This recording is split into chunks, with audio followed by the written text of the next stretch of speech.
Our theme this month is generosity, and my topic today is communal by nature. Communal by nature. Darwin got a bad rap. People didn't really read his stuff. And we have taken this notion of survival of the fittest to mean dog eat dog.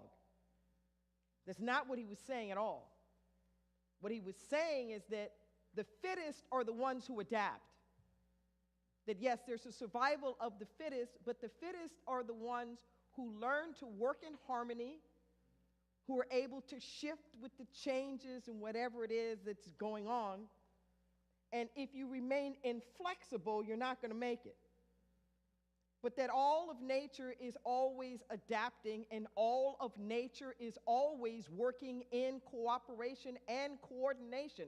Nothing works on its own. Absolutely nothing.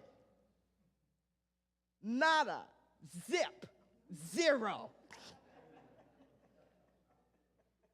We live in an interconnected world at every stage and development, whether it's in your internal body system, whether it's in the larger ecological system. Everything has a function, but it doesn't operate on its own. Your heart can't operate on its own. Your lungs can't operate on its own. Everything is in concert and in harmony with everything else. As human beings, we are communal by nature. We are tribal by nature. We huddle together. We make villages. We work together. We create families. I don't care where you are at any place in the world. We love on each other. We care for each other. We take care of the elderly. We birth children. We raise the children. We educate them in whatever education looks like for that particular community. Teach them in the ways and teach them in the traditions. We all have art. We all have music. We all have food. We all have instruments. We all have ways in which we celebrate the divine. We all have rites of passage. This is the stuff of being human. This is the stuff of being human. There is a profound generosity in the universe. And the ones who not only survive, but the ones who are able to embellish the most, the ones that are able to really thrive, partake of this generosity. As I've been saying all month, this generosity is not a one-way street. It is a giving and a receiving. It's a giving and a receiving. Nothing's linear. Nothing's one way. Everything is cyclical. The leaves grow on the tree. The leaves drop off. The leaves grow on the tree. They drop off. They grow on the tree. Everything keeps going around and around. Your body temple keeps regenerating itself. Cells are created. Cells die off. Cells are created. There's this thing that keeps going on and on and on. And what we have been talking about is that if you really want to experience the generosity of life, you have to know that you are a channel, you are a conduit, but it's not coming from you. It's coming through you. We just heard the choir sing that music isn't coming from them. It's coming through them. Music is already here. It's already here. They allow themselves to be instruments, so that sound, vibration, frequency, which already exist, can come through them. We don't have our own stuff. When you love, you are expressing the love that already exists. You don't have your own love. There's only love. You get to participate in love. You get to express love. You get to feel like you're giving and receiving love, but it's not yours. You can't own it. Anybody ever tried that?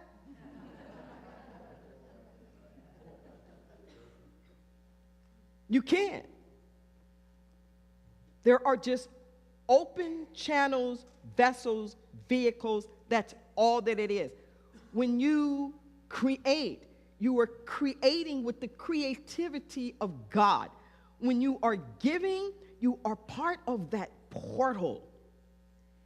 If you really believe that it's only coming from you, you will dry out. Not only will you dry out, you won't think you have enough. You will be convinced that you are insufficient because in this human level you are. We've been calling it the well or the reservoir, that you got to tap into something deeper than you are. And the paradox is that you have to tap into where you don't think there's enough. That's the paradox. If you want to express more love, you've got to tap into the love you don't think you have. It's like you've got to bypass your own sense of not enoughness, like go straight through it, bypass it, and grab onto something that's deeper than you. If you think of it organically, the tree has roots, and these roots are canals. These roots are conduits. These roots are drawing nutrients from the soil. Catch that. The tree is not surviving on its own. The tree is taking the nutrients from the soil. So it's getting fed by something outside of itself. And the other thing that these roots are doing is that they are clinging. They are clinging to this very soil that they are feeding off of.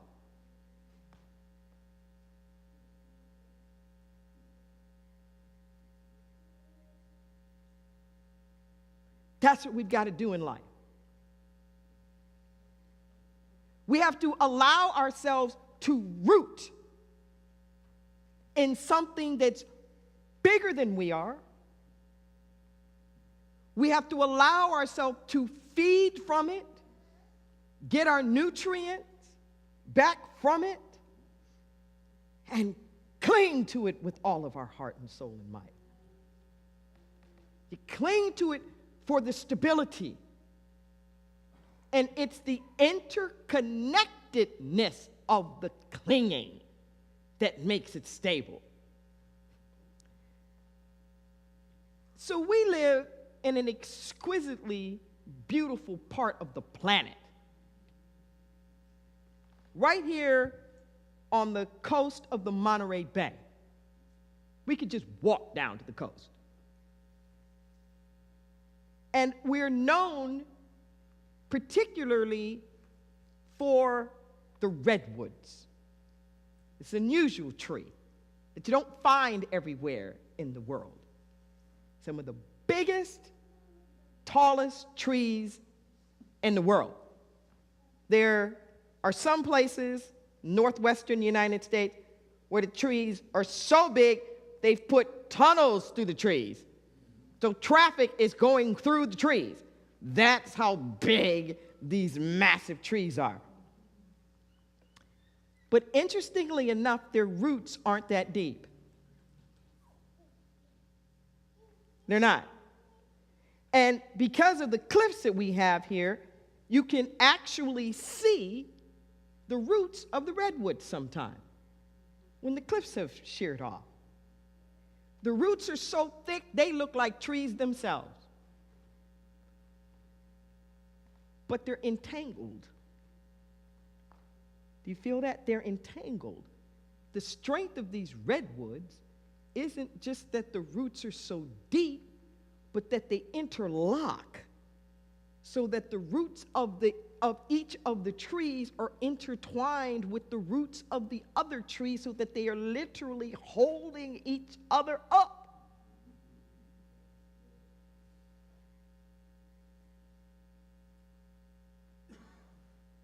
It hurt me to my heart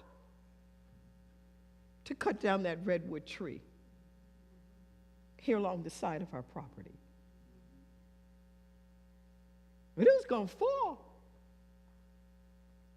It was leaning and leaning and leaning. But why was it leaning? Because it's sitting on its own.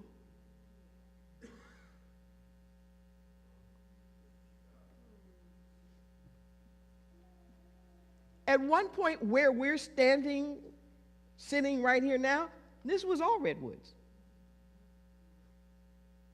All of it. We've cleared out to make this city of Santa Cruz and all of its outline. And I'm not trying to say a judgment on anybody. Say, I don't know who cut what trees when. You know, none of us would be living here if somebody didn't cut some trees somewhere. But what I'm saying is that to make that decision, that was such a hard decision because these trees are sacred. And that tree was coming down because it lacked support. Because it lacked support. There was nothing on the other side to pull it back up.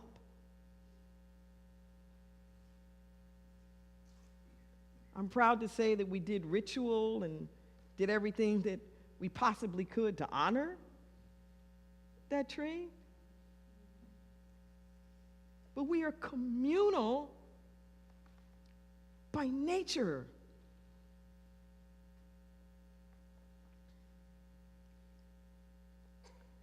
At the risk of sounding too political at Christmas, I have to go here. I feel my Father upon me. Today is the anniversary of his death, 6 years ago. And he's been so present with me about this generosity and about being communal by nature. And what he has been particularly with me about is his service in the military. So like so many men, his generation, he'd have been 96 if he was still alive. He served in World War II. And he was proud to serve in World War II. He said he cried like a baby when he got that draft notice on his 18th birthday, but he served proudly. He was military police in Algiers and in Paris. He had one sibling, a younger brother, who served on the Pacific Front and was badly injured at Okinawa, mentally shell-shocked, and never recovered from that. My own father had a lot of survivor's guilt around that because he basically had to live for his brother. I remember when his brother passed away at 71, and I wrote this beautiful tribute to him. I said, Uncle Clarence died today. He was 71, or was he really 17? Because there was a place of an emotional arresting there, sending our teenagers to war. And the reason why my dad I'm bringing him up is that his generation, which we sometimes call the Great Generation, he really thought that they were fighting the war to end all wars. He really believed that. And he was so proud of us creating the United Nations. And even though it was a segregated army, and the only stuff, and he wouldn't talk about it. There's only like 1 or 2 times in my whole life I ever heard him say anything about racism in such a word as such a way as to like really be angry about it. And it was military stuff. And one time was talking about having to sit behind the Nazi officers that they had captured on the trains because they were white. And yeah, there were a couple of things in there. It was just whoo. You could tell he had a whole lot of energy, about that. But there was a generosity of his generation. I want you to catch what I'm saying. There was a generosity of his generation where they were putting everything on the line. Everything on the line. Their lives on the line for something that was so much bigger and greater than they were. Okay? I don't care what party you belong to. America first got to go. America first has to go. It is anti-spiritual. It's not even just political. We are global citizens. We are part of a planet, and if you consume 35% of the world's resources with your little 5% population, you've got a responsibility to everybody else. You've got a responsibility. We are such a rich nation in so many ways, despite our debt. And us here in California, we are amongst the privileged of the privileged within the nation. If California were a country, we would be the 5th or 6th largest in the world. Now, I know everybody listening to me is not from California, but I want to say there's a generosity of heart that we have to keep on a communal nature that's beyond me and mine. I'm proud that California is a sanctuary state and that Santa Cruz is a sanctuary city. Our Lady Liberty, bring me your tired, your huddled masses, your poor, your homeless. Bring these to me. This is the promise of the United States. People have come here for centuries on this promise. And if someone treks thousands of miles with their children to make it to our borders, it's not to take from us.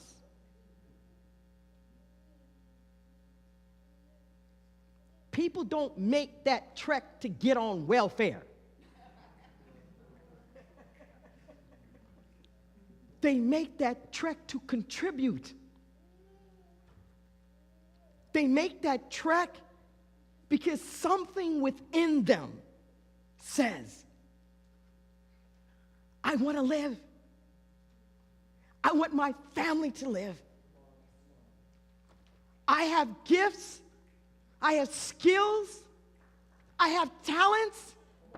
And I want to go someplace where I can give them, where I can use them, where I can prosper, where I can be safe. We are a big enough nation to be generous. And our generosity doesn't have to be with incarceration. Funny how we find enough money to lock you up. We're afraid you're going to mooch off of us, but we have plenty enough money to do the rest of that. There's a generosity of spirit here. Every spiritual tradition speaks of this, being kind to the stranger. When I was in Ecuador, I was there in 2011 with a special group, social justice group with the Pachamama Alliance. And I remember it struck me so. So we were with the Achuar people. Now, these tribes on the border there in the Amazon between Ecuador and Peru have never been colonized. They are so deep into the Amazon, they have never been colonized. And they made strategic choices to start to build alliances with folks, quote unquote, from the north, that would be us, to partner to try to stop the destruction of the rainforest. That's something. To partner with the so-called enemy to try to stop the destruction of the rainforest. So I've been on the board now the past 6 years of the Pachamama Alliance, working with these groups. But part of what struck me, these tribes had been warring each other for centuries. In 1971, that's not that long ago, they made a treaty to stop killing each other. It actually was a rite of passage to become a male in the Achuar tradition to have to kill somebody. But here's what struck me. Not only their capacity to get over it, and to, after thousands of years, and to now have these strong interfaith tribal organization that are really moving and shaking in terms of creating rights of nature and protecting the forest and all the rest of that. But even when they were warring with each other, their code was, if you saw somebody stranded out in the forest or traveling by that ran out of whatever, you took them in. Can you imagine that? That was the code. You took them in. If they were distressed, you just stopped warring. And they were your neighbor. And I said, everybody gets this. It ain't that deep. This generosity of the Spirit, where it's not a self-protected me and mine, but where you look out at the universe and you look out at the world, and it becomes your good pleasure to want to share it. The Lord's Prayer is a communal prayer. It's an our prayer. Give us this day our daily bread. Forgive us. There's this understanding that we are not in this alone. This generosity can happen once again because you know it's not coming from you, that there's a givingness of life. And if you get in the harmony of the givingness of life, there will always be more that will replenish that. So we just came out of Hanukkah season, and the Hanukkah story speaks so well of this. And I feel like we miss it when we see menorahs and we see these 8 candles and a different candle coming on every day. You know, visually, it makes us, I think, miss the story. Nothing against my Jewish friends in the room here. But the story of Hanukkah is about the rebuilding of the temple. The rebuilding of the temple after the Greeks had destroyed it, and just disgusting things, killing pigs on the altars and all the rest of that. So the Maccabee brothers do this revolt, and they're taking back the temple. This is obviously a short version. They're taking back the temple, and they decide that they want to consecrate the temple. But they don't have enough oil. There's only oil for one day. We're going for it. We got to consecrate the temple now. And that one candle burned 8 days. So the celebration, when another candle is added to the menorah, it's symbolic of the additional day that that candle was able to burn. But listen, they didn't get 8 candles. Listen to what I'm saying. The enoughness was not that the universe kept giving them another lantern of oil. The one that they had lasted 8 days.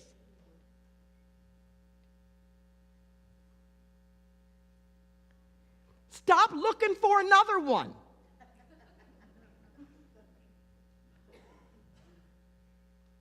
Stop thinking that your extra supply of whatever is going to keep coming from another one, as though what you have is not enough.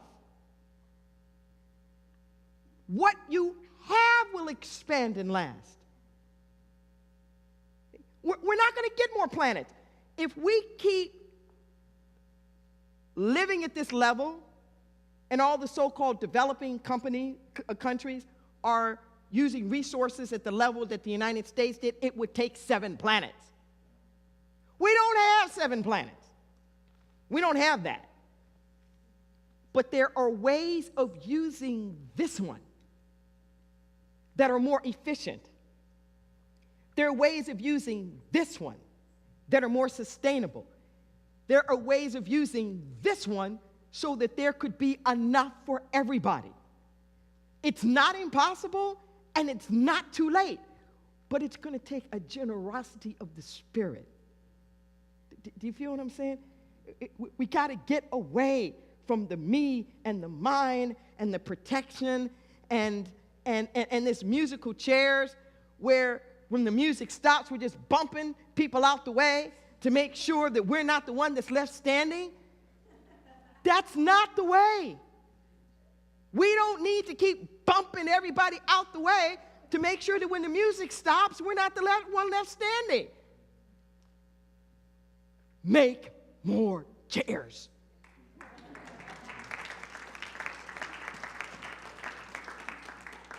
Make more chairs. The $25 billion that we want to use to put up a wall? Give me a break. It's just stupid. I mean, it's not cost effective. Even if it worked, that would be like putting a $15 million security system on your $100,000 house to make sure nobody took your 10 cents.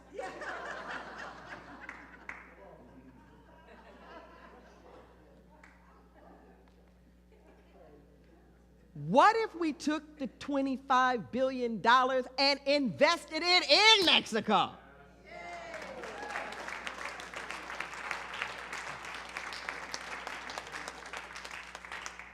Instead of using it to try to keep people out, what if we took that $25 billion and invested it in Central America and in South America and all of the places? Can you imagine the difference?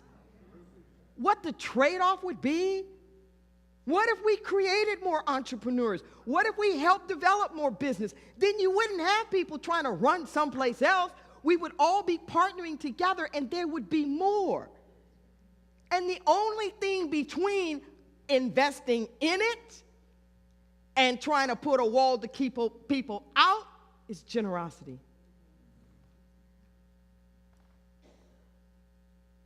That's the only thing. The difference in where you stand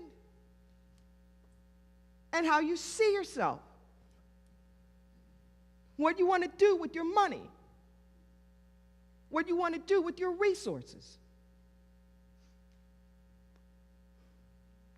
This is true at the most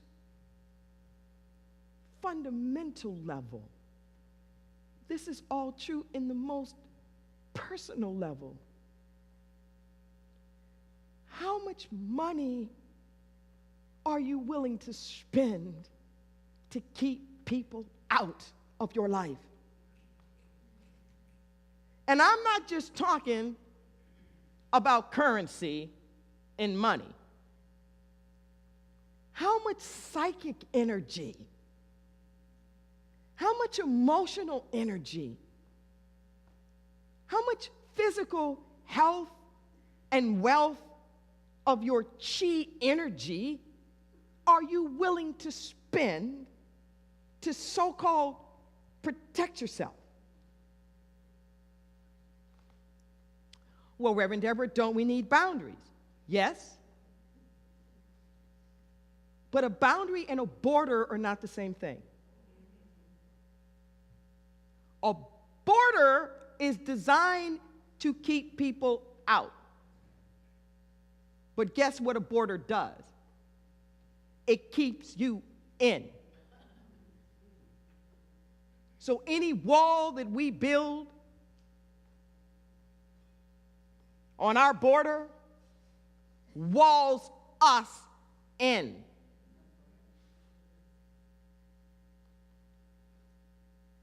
I'm from Los Angeles. And there's a lot of security in Los Angeles. A lot of gates and bars and all of the rest of that. And you can tell the desensitizing that people have to that. Looking through bars, not even realizing it. You're barred in. Try to keep people out. A boundary on the other level is not to keep people out. The boundary is to create the circumstance so that we can still be in relationship. Notice that difference. A boundary is still to be able to be in relationship. That's the purpose of a boundary. Okay. Now, I know I've given this example before because to me, it just says it all for me. If you're my sister and you a crackhead, you can't stay in my house. You cannot stay in my house, okay? Because when I come home, if my stuff is gone, it's on. It's on, okay? So setting up a boundary that you can't stay in my house when I'm not there, that's the most loving thing that I can do to still be your sister. Because you sell my stuff, I'm going to have a hard time. Okay. So I'm not saying that boundaries don't create some situations where you got to reposition yourself some, but what's the purpose? What's the purpose? What's the purpose? Don't put borders on your heart. Don't put borders around your stuff. You can put boundaries. Boundaries are good and boundaries are healthy, but it should be to keep you engaged. To keep you engaged with people. To keep you engaged with yourself. We live in a place of an enoughness. So can you imagine the sibling rivalries that we have this time of the year, or the old stuff. What if we got up off of it just for a moment? I'm not saying that you didn't experience the slights that you experienced, but what I'm saying is that it's a new day. We time travel at this time of the year. You can go from 50 years old to 15 in a nanosecond. 55 to 5, 2 seconds flat. Be grown. Stay woke.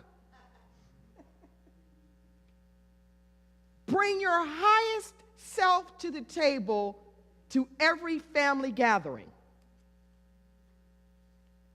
Act like the people who are with you are also spiritual beings. I remember that was a revelation for me. I couldn't wait to get away to the spiritual people. Let me up out of here. You're spiritual?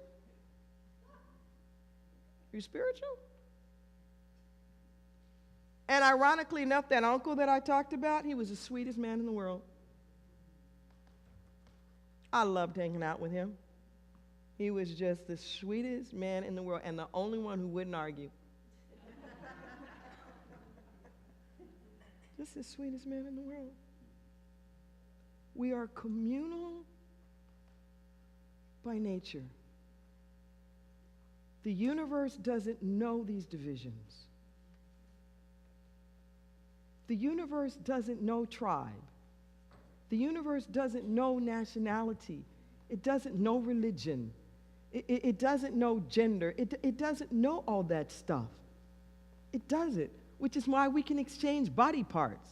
We can exchange blood, because it doesn't know any of that. It doesn't. Can you open up a place in your heart that takes all of the things that would separate you, divide you, make you feel like you are above or below? They're both faulty. Above or below anybody. Can you just take all that and put it to the side and bless it? That earth that I said that the roots cling to, gets the nutrients from, it also transforms everything. It takes all our junk, all our garbage, composts it, so that nutrients that you're getting, it's all the crap, it's all the manure, it's like everything gets mixed up in there together. Isn't that great? You don't have to worry about what you're going to leave, what you're going to take, what the universe is going to do with all of it. You just open up wide and say, I am here, and I participate in the bounty, the goodness of the universe, and I say yes to all of it. Come through me. Love, come through me. Prosperity, come through me. Joy, come through me. Peace, come through me. Givingness, come through me. Come through me. Come through me. Just breathe that in for a moment. Can you say that? Come through me. Come through me. Literally say it. Come through me. Come through me. Come through me. Not to me, from me. Come through me. Yes? Yes, let us pray.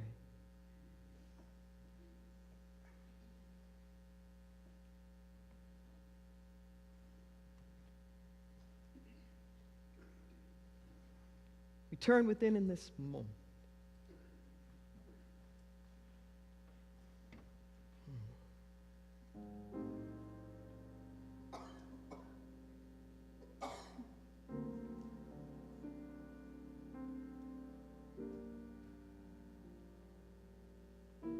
There's something within us. It's transcendent. It knows, and it knows that it knows. It is not confused. It's never been hurt or harmed or hindered in any kind of way.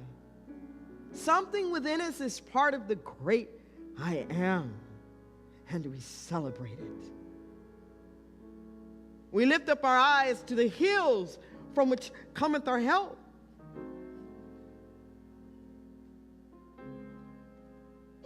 We root ourselves down in the sacredness of the divine soil. The Adamah, the earth, from which Adam, earth beings, have come.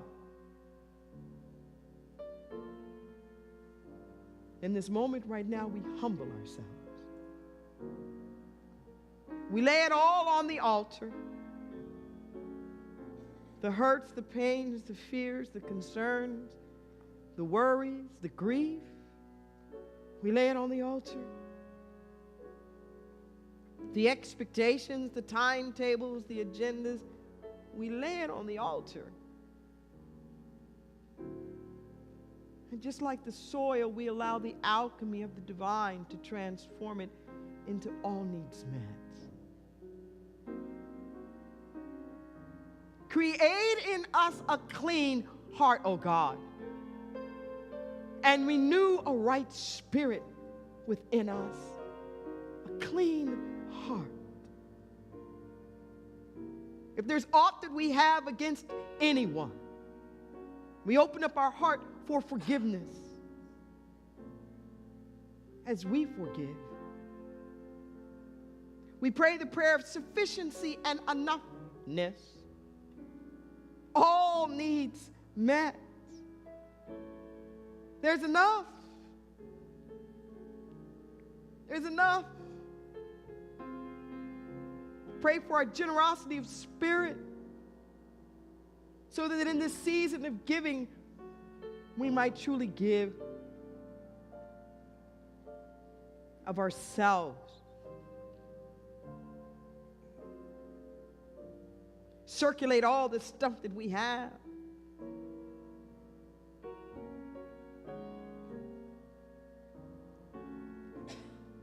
In this moment right now, we dare to have the audacity of hope, to see promise and potential. We dare to name humankind good, regardless of how we're showing up in any particular moment. We know that we are fundamentally good,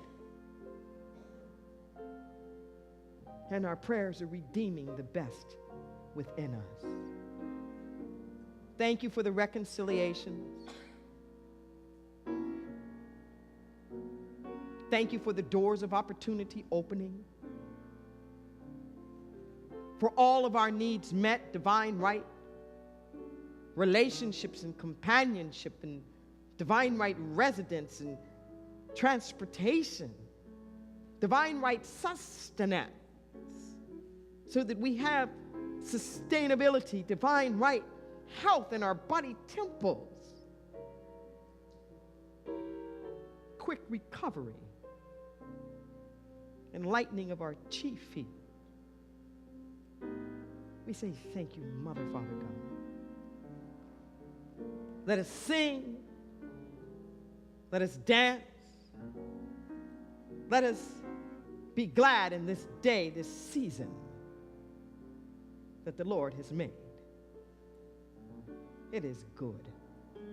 It is really, really good. We get out of the way. We allow it to be.